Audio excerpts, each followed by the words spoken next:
You, you have seen anger management classes that has been taken for days, probably for a couple of hours.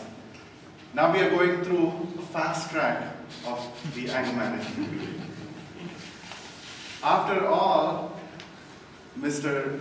President had spoken about Prahlad Maharaj and Hiranyakashipu, the demon. There are many demons in today's world who are not able to control their anger. And the anger is the surface of many things that is happening behind in their mind. So we are going to look at what causes them to become angry more often. So to take further, I want to ask, what is anger from you? What is anger? It's an emotion, uncontrollable feeling. Uncontrollable feeling, yeah. An exaggerated irritation. Exaggerated irritation, yes. They are very close to the dictionary meaning, which says a sudden violent displeasure accompanied by impulse to retaliate. That is what anger means for us. So, what is the cause of this anger? What is the cause of this anger? Rejection. Rejection in life. Something didn't happen in your favor. Mm-hmm. So there are many reasons that we can give about why why we actually become angry, like some unsolved problems. So we are not in control of our own self. So that makes us angry. So then annoying people. Why don't people behave the way I want them to behave, like anyone else? And partiality.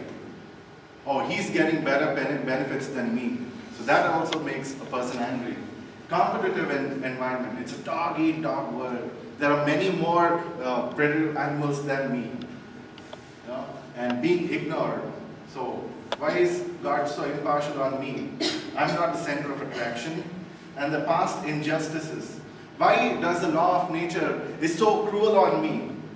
Are some of the reasons that we give, like feeling of helplessness and so forth.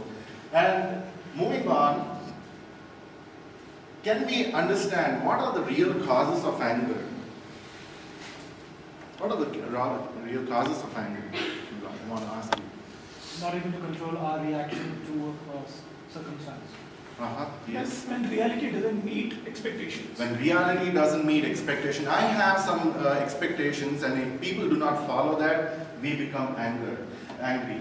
So when desires and hankers are unsatisfied, the element of anger appears. Just like how in the previous slide you saw that the temperature is used for detecting fever. So if the doctor tries to give medicine only to forego the fever and not address the root cause of it, then the fever might again appear. Like the H1N1 that we are actually experiencing in Bangalore and many other places. So we have to take blood test and so on. That is why the doctors recommend that. Similarly, here we see that because of the unsatisfied feelings in us, anger arises. Just like how we see it here in a small video clip that I want to show you.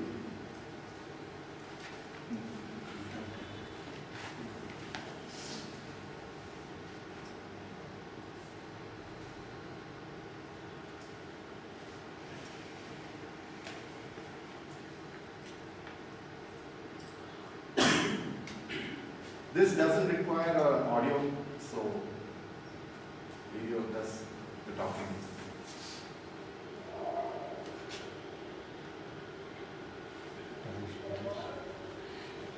There's a heavy traffic in one of the cities in the US. I want to ship you.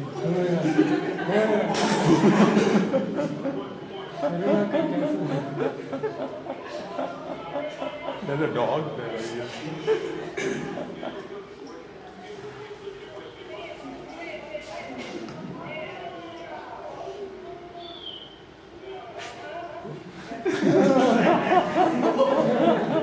Send them to Bangalore.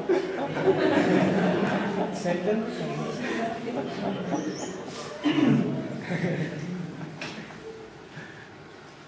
So, what has happened here? We'll try to do a little bit of analysis as to what was the cause of anger. That was contemplation on the sense object, what we technically call it as.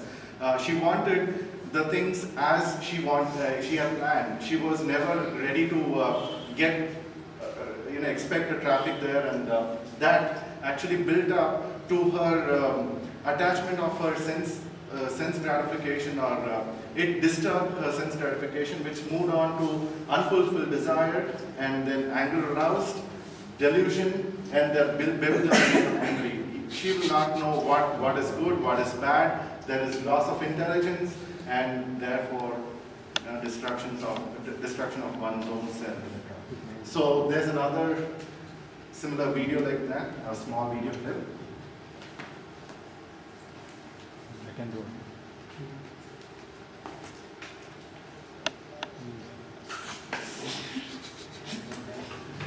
Go on, track it.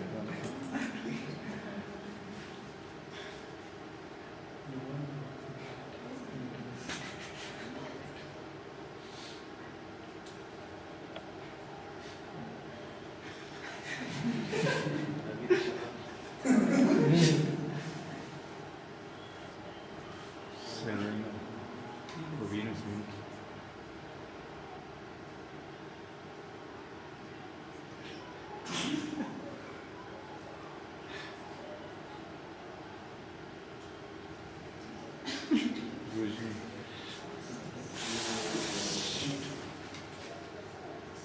So these are some of the video clips which shows unfulfilled desires leads to one's own destruction and a fall down. And we have many in the past, like Zinedine Zidane, you know about him, playing in the World Cup, and he got suspended and moved on for the most famous topic. So it's more about like this, and we still have time? Okay. So we may feel that we are free to be angry, and we are in charge of the situation, but we are not. Actually, we are being controlled by our own anger. So, but by being angry is itself damaging to one's own ego. Just like how a football is being kicked around by one person to another, what does if a football thinks, oh, I'm free to move from here to the other end of the stadium? What's the point in it?